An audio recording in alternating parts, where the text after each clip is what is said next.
Hi, this is Tipping Point Radio. I'm Craig Merriweather, and you're listening to the Garden of the Mystics. I've been a fan of the traditional Persian music group Lian Ensemble for many years now. I love the beauty of the music, the joy, the sorrow, and the ecstasy. So I was excited to have Houman Pourmehdi from the Lian Ensemble on the show to talk about music, Rumi, and spirituality. His knowledge of traditional repertoire and intimacy with Sufis makes for a great conversation. Houman Pourmehdi was born in Tehran, Iran in 1965. He's a master percussionist, ney player, and a composer.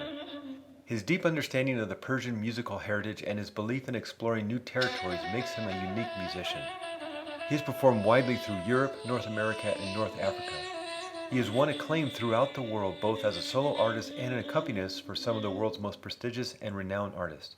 He currently lives in Los Angeles and teaches Persian percussion at CalArts, California Institute of the Arts. Now here's my interview with Houman Pourmehdi.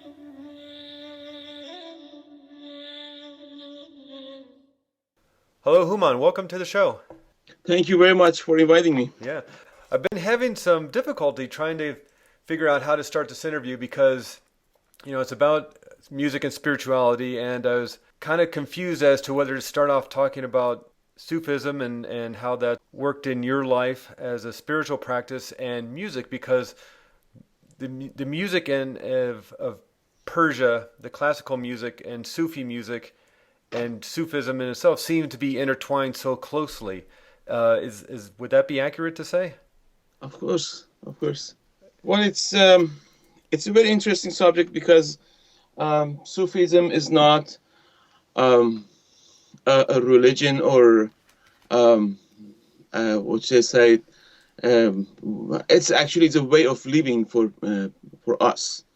So once we talk about Sufism, in the core of Sufism, we can't really explain what the Sufism is, and so therefore the music comes from Sufism, and Sufis are basically a reflections of the day-to-day life and mementos, that we live in.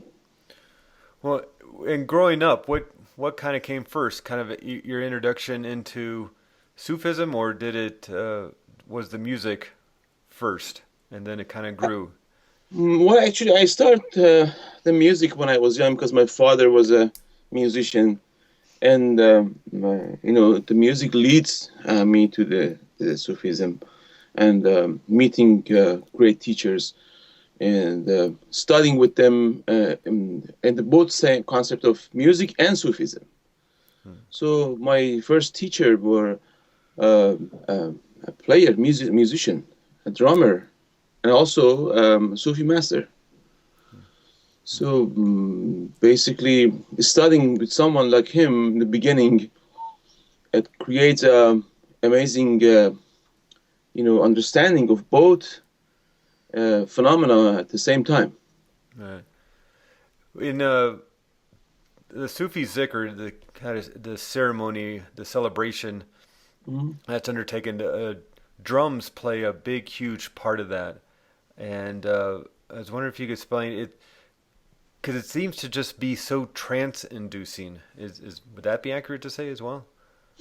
Yes, you can put it in that way. There is many other way to explain that. Why the drum? Why not do any other elements? Because usually the idea is based on the evolution of soul. Basically, the music comes to the Sufism because we believe that there's two type of music in the whole being. One is for entertaining people, entertaining the your surrounding, and then the second type is the one that the music that would takes you to the unity. So there is a way from music to get to the unity. So we believe that if you concentrate on your remembrance, and the remembrance is a repetitive words, basically means nothing, but focusing for us. Because we believe that the remembrance is it's just for health of our soul, and our beloved doesn't need our remembrance. So we basically do the remembrance, or zikr they call it, to kind of cure ourselves and get release of our being, so that we can focus through the music and realize and recognize our beloved and creator. And how long does a typical zikr last per se? In which way? You Well, mean how long? is this something that you can do in just like kind of, half an hour, or does a typical kind of remembrance ceremony take a few hours, or? Well, it depends again. Different ceremonies and different orders, they have different ceremonies. But excuse me, the path that I practice these days, it's is a bit different than when I started. So it was in a different order. Now, what we do in the ceremonies, we have a regular daily remembrance that we have to do it. Like a meditation, at least half an hour a day, before we go to bed. So, and then also twice a year we have this big ceremony going on in most of the people who practice Sufism, like myself. We gather in different parts of the world, and having the ceremony could be from hour to hour and a half to 2 hours, depends. And not all of them is the zikr or remembrance. Usually at the end of it, it's the remembrance. But the most of the time we are singing poetries from Rumis, Sadis, Hafiz, and then leading our focus towards the reality and non-existing of the Sufism idea. And I wonder if you could explain for people. I had a interesting experience when I was living in Santa Cruz, California, and the piece of property I was on had two houses, and my wife and I lived on one house, and these a bunch of guys lived in the front house, and all these guys were part of an Indonesian martial arts troupe, and in Indonesia. This Pencak Silat martial arts that they were studying was heavily involved in Sufism as well, and so they would bring this Sheikh Tanner Ansari down from, I guess he was living in Marin, California at the time, and so it was this weird mix of this Turkish Sufi master with a bunch of guys studying Indonesian martial arts, and they invited me along because I was drumming at the time and studying different kind of Middle Eastern musics, and they invited me in, and it was such a powerful ceremony, this remembrance ceremony. I wonder if because I grew up in the Christian church, and to me, church is a lot of talking. You read the Bible, and then there's a sermon, and then there's a lot of sitting and kneeling and standing and sitting and kneeling and standing, and this was so amazingly unique to me, anyway, in that it was singing and this heavy breath work and drumming, and I would walk out of there after an hour and a half, or whatever it was, 2 hours, just buzzing with a lot of energy. So I wonder if you could maybe take us through, and I know there's different orders and different ways of doing it, but maybe just kind of the way a general zikr might work and give people an idea of what it's like. Well, it's the zikr, actually, as I said before, it's is nothing but for the person who practices the Sufism. It's just for the health of their soul. So whatever we do with the zikr, and then the technique of breathing and remembrance, it's all about forgetting our existing. So the real idea of Sufism is that when you focus and then breathe in the way that you should, and you've been taught, will take the focus on ego away. So by repeating the name of the whatever they give you remembrance as like a prescription that usually the teacher will give you remembrance or zikr that is necessary for you. So, and everyone's must be having, different remembrance, and so therefore, but it's based on one thing, and different pattern, different order. They have different way of saying that, and different ceremonies and different drumming, and then most of them are cultural, and based on language and culture. So it's kind of different because there was a time that the Islamic idea came to the Persia, and then create that Islamic Sufism, which the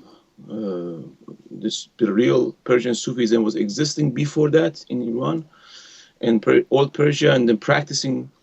And these days, I see a lot of Arabic influence in the Sufism, and it's different, practice different words and remembrance, and all of them are basically came from the idea of leaving ourselves and our existing and go towards non-existing. Of course, my teacher had a great line about this.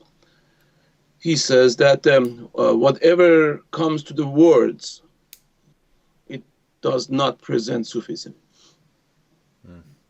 So Yeah.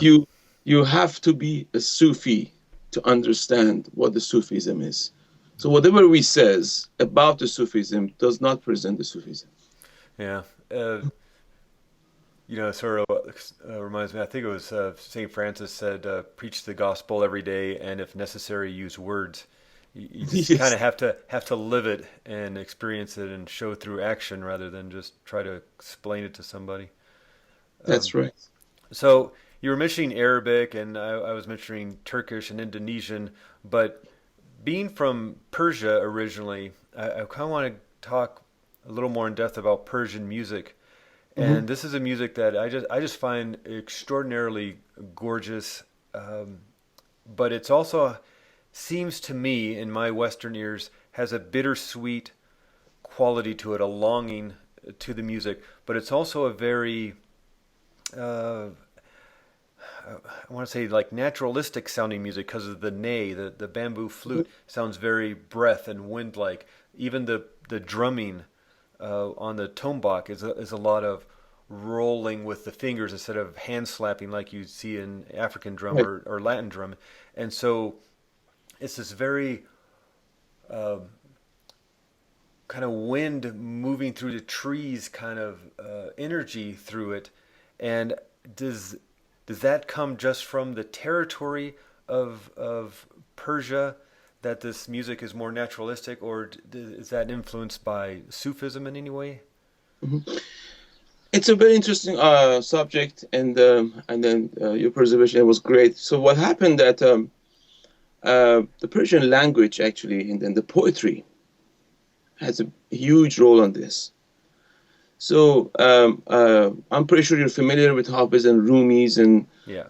Sa'dis and those great Sufi masters, Attar, old days that have been written like lots of books and poetries, and then the rhythms on their language, our language, which is very interesting, and the syllabuses of our words that when you put them together as a composition, it requires a sound that will complement that. So through the time, I'm 100% sure that people who was a musician at that time or before have to find some way to complement that, soft language, and creating a sound which is curved and not symmetric.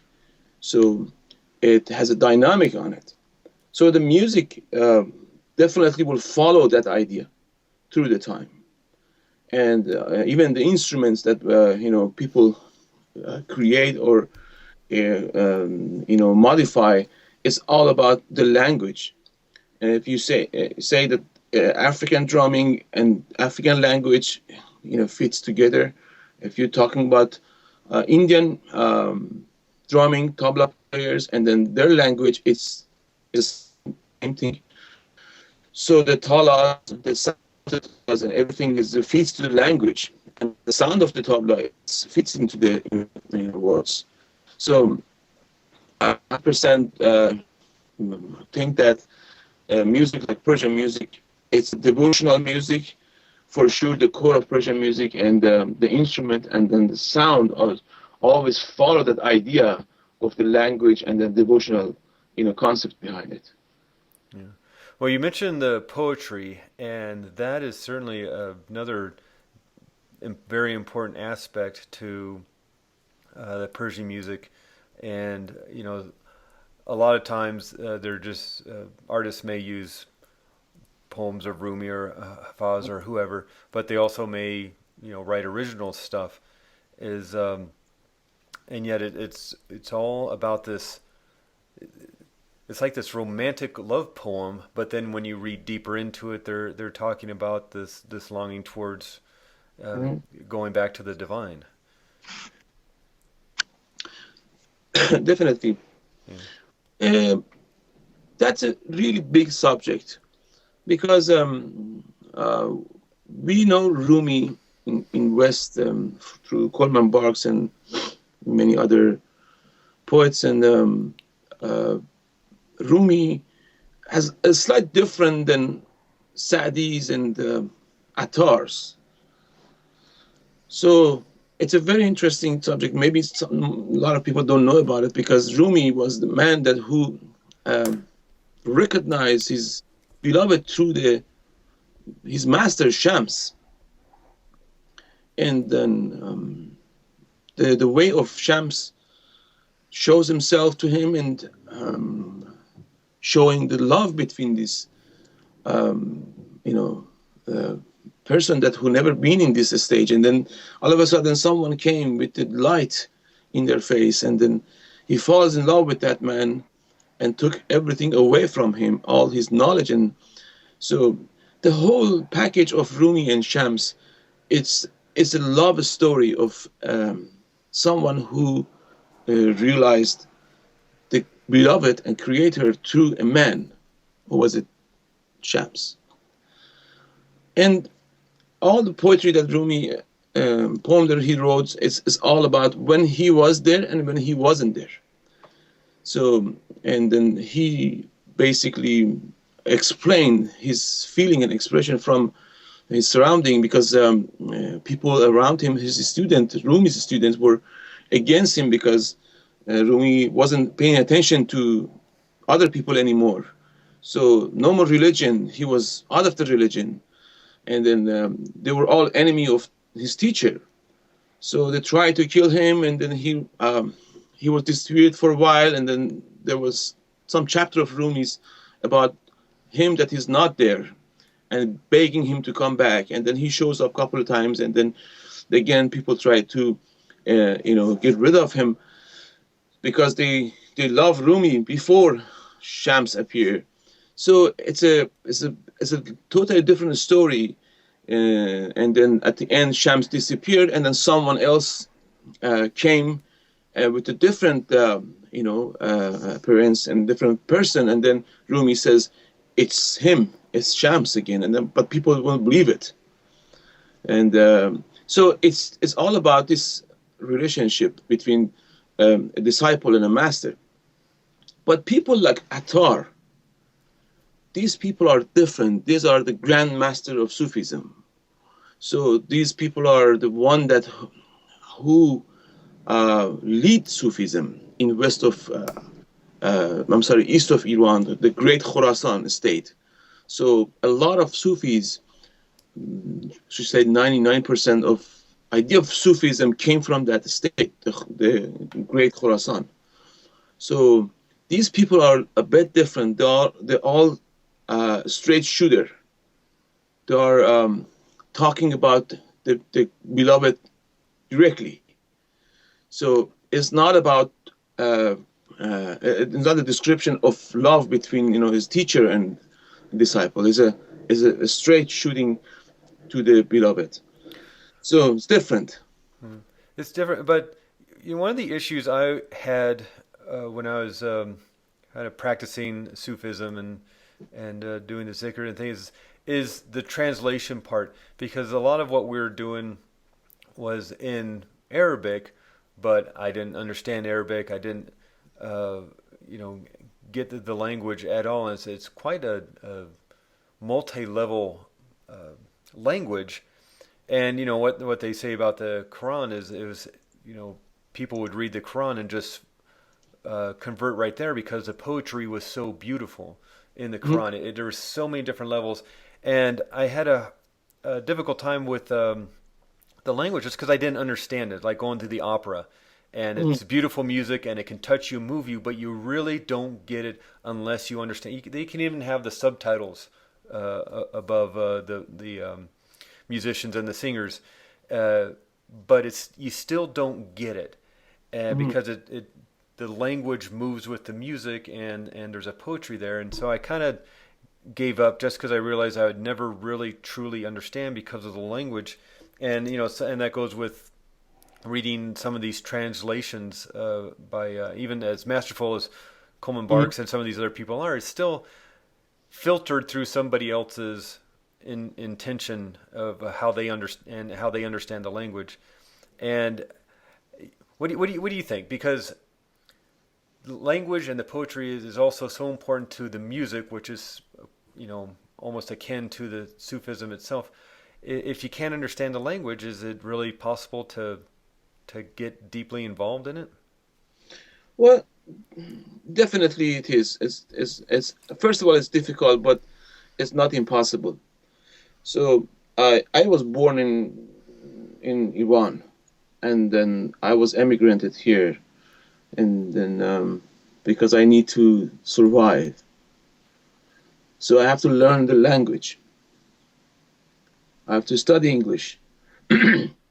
So I would say, it's the same thing if you reverse that. So we all have to step out of our comfort zone one day to survive. Doesn't matter if it's physically or spiritually. So we have to learn different language for sure.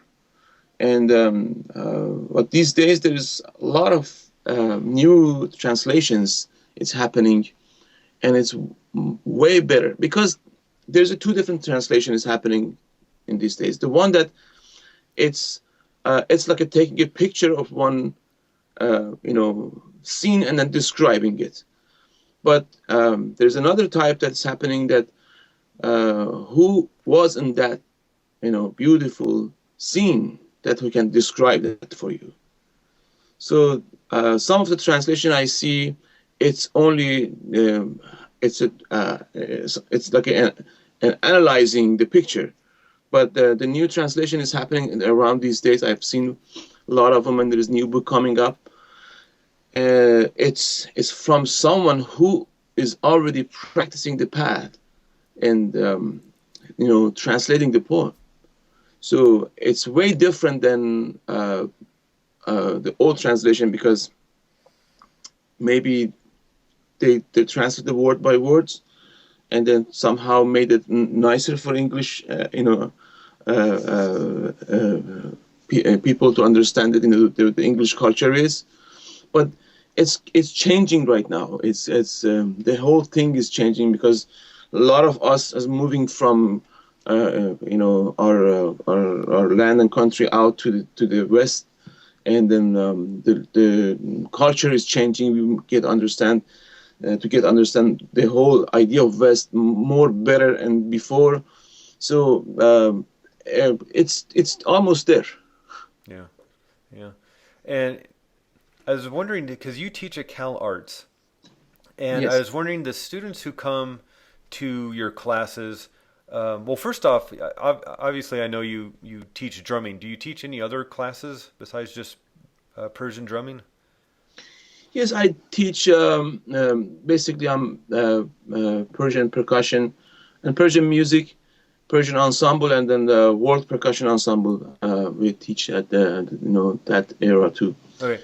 Well, I'm curious as the students who come to take your Persian percussion classes, Mm-hmm. and it includes not just tombak, but which is more like a doumbek Middle Eastern kind of drum, but only use more fingers, and then you have the daf, which is a frame drum. And if you can imagine a tambourine, only about maybe 15 times the size.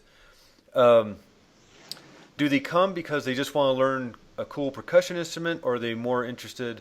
Do they really enjoy Persian music and they want to learn, or do some people even interested in Sufism and that's how they got into it? Well, usually people, when they visit the website, they see our names. There is a variety of percussions happening in there. Sometimes I do talk about the Sufism in critical studies, and then if people ask me about it. So basically, I don't teach Sufism, or I'm a student myself, but what's happening that people, for example, a student is a sensitive people, so they are music students and they are based on art. So it's a bit different than people that was not. So their senses are different, and you could see some of them, they feel something different. They want to talk about it. We had classes sometimes sitting and talking about this spiritual path for hour, because it's not separated from our art. So in our culture, Sufism and art are tied together. So we can't really separate them and then just look at it as an art and sound, because everything that we do and we see, it's back to our creator and beloved. So whatever we do, it's the same. That we see one, we try to see one, we try to say only one thing, and then if our ego led to do that, but it's basically it's not separated from each other. So sometimes we had to sit and talk together, and to explain. So what is that rhythms that we play in west of Iran, and what it represents, and what occasion that we play this.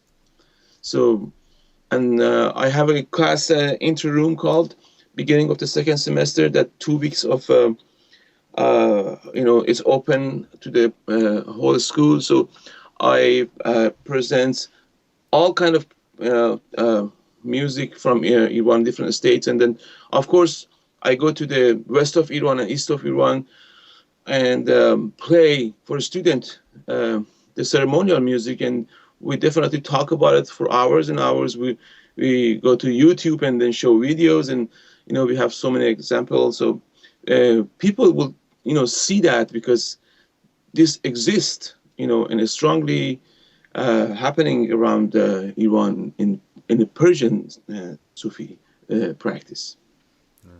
Well, I want everybody to know where they can find out more about you and your music, and I want to send everybody over to Lian Records. That's LIAN records.com. And I wonder if you could talk a little bit, Houman, about the CDs you can get there, because you have quite a kind of different variety of stuff going on. And I wonder if you could talk about like your latest one called The Window, and then maybe some Pangea and some of the more traditional stuff that you have. Sure. Our latest CD called The Window. It's a collaboration between us and a Tuban throat singer. So the story of that CD is very interesting, because we had this big event, a Sacred Music Festival happening in UCLA, and the lady who organized, excuse me, the concert asked me to create a huge, for example, finale song for everyone. That 5 different ensembles from North India and Tubans and African and Persian and other musicians were involved. So I kind of brought this old Persian Sufi music that the North Indian musicians know about it. So, and then we practiced that in the day before the open gala, and then we played it. So we we saw the Chergochin ensemble there for the first time, and we kind of connect together. So then we invite them to come to our place, to studio, and then they couldn't. And then one day they called, so we can come and we can, record. So what happened that night they came to our studio, and then the end result of that night is the window. So it's a pure improvisation of both ensemble, the Lian Ensemble and then Chergochin Ensemble together, and then the window was created. So, and then the other CD, it's called Pangia, worked with the Jivan Gasparian and Sopan Chowdhury, Piraye Purafarantar, Miroslav Tadik on the guitar, and myself, and then Randy Gross and the Rick. So that is also improvisation that happens in one night because Jivan was going back to Armenia, so we had to do it. So I was in the school. I was passing by Sopan Chowdhury's room. I saw he's there from Bay Area. And I popped in. I said, Sopanda, do you want to come for recording tonight? He says, what? He said, what? Jivan Gasparian is coming tonight to the studio. He said, okay. So passing by Miroslav, the room, I said, Miroslav, Miro, you want to come to the recording? He says, sure. So this happened just like that. So we all, arrive here, and then we sit and talk and had, tea, of course. And then, that happens in 2 nights, actually, because Jivan was tired. So he left, and then next day he came, and then we recorded 2 more songs, and that's it. So, and then, the Darkwing CD, the Hidden Secret, David Johnson and Ivan Johnson, Piraye Purafar and me. So that's basically mixing of Persian and jazz, music. And we worked on these new ideas together, and then we've been working together, and then he's David Johnson is a coordinator on percussion department in CalArts. So he wrote a piece for, actually he wrote a hymn for BAM, the BAM city of Iran that had an earthquake at that time, and then over 80,000 people died in that incident, earthquake. So he wrote a piece for them. So that is all about that. And then the Bewildered Earth is another CD that we released at the same time that right after the earthquake, we composed that. And then it's all about that. It's all about what happened in that earthquake and that disaster. So even we create the sound of the earthquake, and, it's all about that. So the Light and Fire, it's another composition of Lian Ensemble mixing with non-Persian musicians like Miroslav Tadik and David Johnson, marimba and other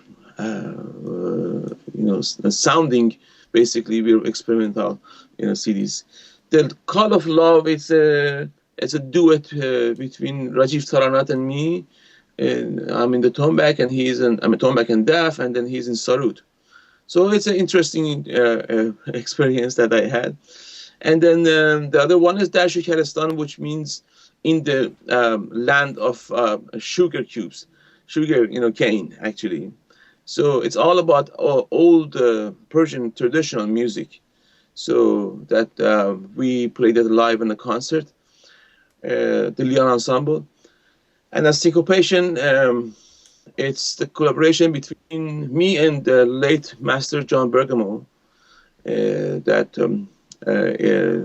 Again, one CD is my own percussion CD, and then second one, it's John Bergamo and me. I was thinking about having 1 or 2 tracks with John, but we just keep recording in the studio. For the first time we played together, so I end up with 5 tracks. So I said, well, I have to put another CD. I have to make a double CD. So that's how that happened. And then the Banquet in the Tavern of Rune is another CD that based on Rumi's and another poet of Persian, Houman Salis. It's based on Persian traditional music, but is new music that we composed. The name of the Beloved is our first CD that released, and then this poetry is from my teacher, Dr. Jawad Nurbakhsh, Nurbakshh, our master, Sufi masters, and then it's a combination of Persian and flamenco. So we this is our first recording that Lian Ensemble released. It's a I can say it's a contemporary Sufi poetry, and one of my favorite is the first CD that we record. So we are temporarily out of stock with that, but we're printing it, and but there's MP3s and we can download it. But it's a basically a combination of Persian and flamenco, and then both Persian singer and then flamenco singer together. We had this amazing experience. It's a quite unusual tracks, about 20 minutes long, and it represents actually the way of what we look at the time in your a meditation and practice. So I could say that's like a more of meditational, and then you can take your time. It's not like a media like 5 minutes radio play. So it's a bit different. Well, that brings up an interesting topic about crossing different musical genres, and this is a relatively new thing. I'm sure people with the Silk Road and the trading routes and things, people probably been doing that for thousands of years. But from the 60s and 70s, you pretty much all the music was, for lack of a better word, segregated and just stayed in their culture. This was African music, this is Indian music. Mm-hmm. And then, more in the 80s, you had Peter Gabriel and Paul Simon and David Byrne and some of these other big rock stars incorporating different sounds and different musics into their mm-hmm. pop and rock songs. And then it just kind of exploded, it seemed, in the 90s and 2000s, that all these different artists started coming together and putting their creativity together, like you've done with The Window and Pen and G. And I wondered, is that because you grew up probably during the segregated era, and then now you're doing this new creative stuff? Do you find that enhances the music and your creativity, and more even to the point of what we're talking about here, your spirituality, or mm-hmm. or is it just kind of a fun thing to do, and it's just mm-hmm. Mm-hmm. Well, I think more we listen to the music, and it's more we understand that there is no difference. Of course, we speak in a different language, and then we play different instrument, but the common denominator between these musicians and artists is that we're all human. So we all have a heart, and then whatever comes from our heart and then present as a music or different form of art, it's the same thing. So we can create categories and then organize them, but at the end, I'm pretty sure everyone has this experience that you hear one song, it captures your heart differently. So we have this saying from old Persian Sufis, says that whatever comes out of the heart, it stays in the heart. So it doesn't really matter what language and what instrumentation you play. I think Peter Gabriel and other artists, they passed that stage that you have to look for the reality, the truth of your art. So whoever passed that stage and their art will meet each other someday and somehow. I believe that this type of fusions that we do, it's all about that we sharing a love, and it doesn't really matter what language or what culture or what instrumentation you're coming from. It's the same thing. It's our reflection, our respond to our being, if we do okay in the life. So we all get there. We should, as an artist, and I don't see it's separated from our being. So it doesn't matter. The land is called America or called Iran or called Turkey. It's about the borders and the names. So we're all in the same land. There's only one land called Earth, and that's it. So we have different language, of course, but I'm 100% sure everyone knows what the meaning of the love is.